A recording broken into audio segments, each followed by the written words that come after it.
Fala, meus filósofos e minhas filósofas. Meu nome é Eduardo Klinger, sou pesquisador em filosofia, criador do site do canal Eduardo Klinger, e hoje nós vamos entender o significado das principais ideias do estoicismo. Mas antes de começarmos, eu preciso passar alguns recados rapidinho para vocês. Primeiro de tudo é que essa videoaula faz parte de uma playlist do nosso curso de filosofia grega. Então, se você tem interesse em aprender um pouco mais sobre esse assunto, vai lá no meu canal e assiste outros vídeos também que tem bastante conteúdo interessante. Segundo ponto, se inscreve no canal e ativa o sininho de notificação porque toda quinta-feira, às 20 horas, tem vídeo novo no canal sobre o curso de filosofia. Então, se você quer acompanhar o nosso curso, ativa o sininho para sempre ser lembrado quando tiver vídeo novo aqui no canal, certo? E o terceiro ponto, mas não menos importante, é que o estoicismo está inserido no contexto helenístico. Então, seria de uma forma complementar, bom que você assistisse o vídeo sobre o helenismo, as principais características para poder se situar melhor para compreender a ideia dos estoicos, certo? Então é isso. Acho que agora a gente pode começar a videoaula de hoje. As características do estoicismo. Bom, essa escola filosófica foi criada por Zenão de Cício e teve como principal influência o cinismo, que a gente vai abordar um pouco mais na frente. Ao longo do tempo teve muitas variações, a gente está falando aí de mais ou menos 4 séculos, então não é pouca coisa. E a principal ideia do estoicismo era a busca pela felicidade. Essa é uma característica, na verdade, marcante do período helenístico, porém aqui no estoicismo ela tem um caráter até meio budista, por assim dizer. Basicamente, o estoicismo vai dizer que há coisas que estão ao nosso controle e há coisas que não estão no nosso controle. E aí, o sofrimento se encontra justamente em se preocupar com aquilo que nós não podemos fazer nada. E isso lembra o budismo. E se você assistiu o vídeo do período helenístico, vai entender por que eu falo do budismo, né? E como o budismo chegou a influenciar esse tipo de pensamento filosófico. Bom, mas basicamente é isso. Há coisas que eu não posso controlar e há coisas que eu posso controlar. O sofrimento está em eu me preocupar com aquilo que eu não posso controlar. Então, se o clima tá quente e eu não gosto de clima quente, eu não posso fazer nada. E eu me irritar com isso é só criar sofrimento à toa, desnecessário. Então, eu preciso focar naquilo que eu posso fazer na minha vida. Isso por quê? Porque os filósofos nesse período eles estão preocupados em atingir um negocinho chamado ataraxia. Ataraxia vem do grego e significa ausência de perturbações. Então o que eles queriam? Ficar zen, queriam ficar de boa, queriam ficar relax. E para isso, segundo os estoicos, eles acreditavam que o melhor para se alcançar seria se abster do prazer. Ou melhor, o melhor termo para isso é ser indiferente ao prazer. Então, os estoicos eles têm um pensamento filosófico de serem indiferentes ao prazer, pois, segundo eles, isso causaria sofrimento. E falando em vício, né, muito pior. Então, para os estoicos, a ataraxia é alcançada através da indiferença em relação aos prazeres mundanos. E prazeres de forma geral também. Outra coisa também fundamental é que, para se alcançar a ataraxia, os estoicos pregavam que era importante cuidar da mente e do corpo. Então, os estoicos recomendavam exercícios, uma alimentação mais saudável. Eles se preocupavam com o bem-estar do corpo, porque se o corpo adoece, isso perturba a nossa mente, então acaba gerando sofrimento também. Por isso, para os estoicos, cuidar do corpo e da mente é igualmente necessário. Certo? E outra coisa também, o objetivo de se alcançar, de se cuidar do corpo, de se cuidar da mente para se chegar à ataraxia, para o estoico, isso era chamado de liberdade. Como assim? Os estoicos eles acreditam que há coisas que a gente não controla e há coisas que nós controlamos. Como há coisas que nós não controlamos, e isso inserido no contexto estoico pode ser classificado como metafísico, há um certo determinismo. Lembrando que é um determinismo diferente do marxismo, porque esse determinismo é um determinismo metafísico, tá? Não é o determinismo materialista do Marx, por exemplo.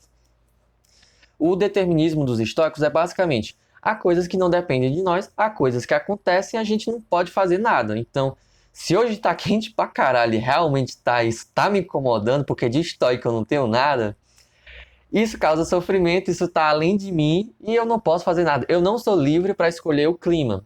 Então, há um certo determinismo. Mas por que eu falo um certo determinismo? Porque no estoicismo, esse certo determinismo tem um limite. É determinado? É determinado. É completamente determinado? Não é completamente determinado. Por quê? Há coisas que nós não controlamos, certo? Mas há coisas que nós controlamos. São poucas? São poucas. Em sua maioria, quase nada em comparação com o universo. Porém, há coisas que nós podemos controlar. Então, por exemplo, o clima está quente para um caralho. O clima está quente para um caralho. Posso controlar isso? Não posso controlar isso. Sou determinado? Sou determinado. Sou determinado por completo? Não. Porque eu posso tomar um banho e não me enxugar para ver se alivia isso. Então, no estoicismo, há liberdade. Só que essa liberdade é muito pequena. Isso, por exemplo, nos faz lembrar de Sartre. Por exemplo, de Sartre não, perdão. Do carinha que eu estou fazendo a monografia, mas esqueci agora. Do Bergson, pronto. Isso faz lembrar do Bergson, quando ele fala que a liberdade é um segundo. Tá, isso é uma coisa que... É uma... Parafraseando ele, mas enfim. Ele vai também ter essa ideia de que a liberdade é pequena, simples e tudo mais. Porém, voltando aos estoicos, então essa é a ideia de liberdade estoica. A liberdade está basicamente naquilo que eu posso fazer, que não é muito, mas ainda existe, certo? Então, é essa a principal ideia. Outra coisa também fundamental para se entender o estoicismo, só resumindo aqui para vocês lembrarem, é que o estoico ele se abstém do prazer e é diferente ao prazer. Ele busca a ataraxia, que é a ausência de perturbações. Ele cuida do corpo e da alma, porque assim é possível chegar à ataraxia. E ele acredita que a liberdade se encontra naquilo que nós podemos fazer, certo? E quinto, e não menos importante, característica do estoicismo é a sua ideia cosmopolita. Por quê? Vamos lá. Lembra do vídeo que eu falei sobre a República de Sócrates? Se você não assistiu, é bom você assistir. Então, lá, até as críticas que eu faço, a gente percebe que é um projeto de sociedade ideal, porém, é um projeto de sociedade ideal limitado para uma classe. É aqui no estoicismo, e se eu não me engano é no Zenão, tenho quase certeza, mas agora eu esqueci, mas tenho quase certeza que é no Zenão, que há um projeto de filosofia, de sociedade ideal, onde se inclui pela primeira vez registrada toda a humanidade. Então agora não há mais um projeto simplesmente para a classe dominante, para a aristocracia. Aqui no estoicismo a gente já pensa uma sociedade ideal para todos os seres humanos. E esse caráter cosmopolita, característico do período helenístico, por isso que eu recomendo você assistir o meu vídeo sobre o helenismo e suas principais ideias, se mostra presente na sua filosofia quando a gente percebe seus principais representantes. A gente tem Sêneca, um estoico maravilhoso e muito importante, que foi tutor de Nero. A sorte não é para todos, né? Ele não podia controlar isso. A gente tem Epiteto, um escravo, também muito importante. E a gente tem o mais famoso de todos os estoicos, Marco Aurélio, um imperador. Então, a gente percebe como o estoicismo ele tem esse caráter universalista, porque ele vai de uma filosofia para escravos até para o imperador de Roma. Então, ele tem esse caráter cosmopolita, característico do período helenístico. Ele tem essa ideia de universalidade, digamos assim, ou de pelo menos de ser acessível para qualquer tipo de ser humano, de qualquer classe social, em qualquer situação, certo? E é basicamente isso mesmo. O estoico ele tenta lidar com aquilo que ele pode.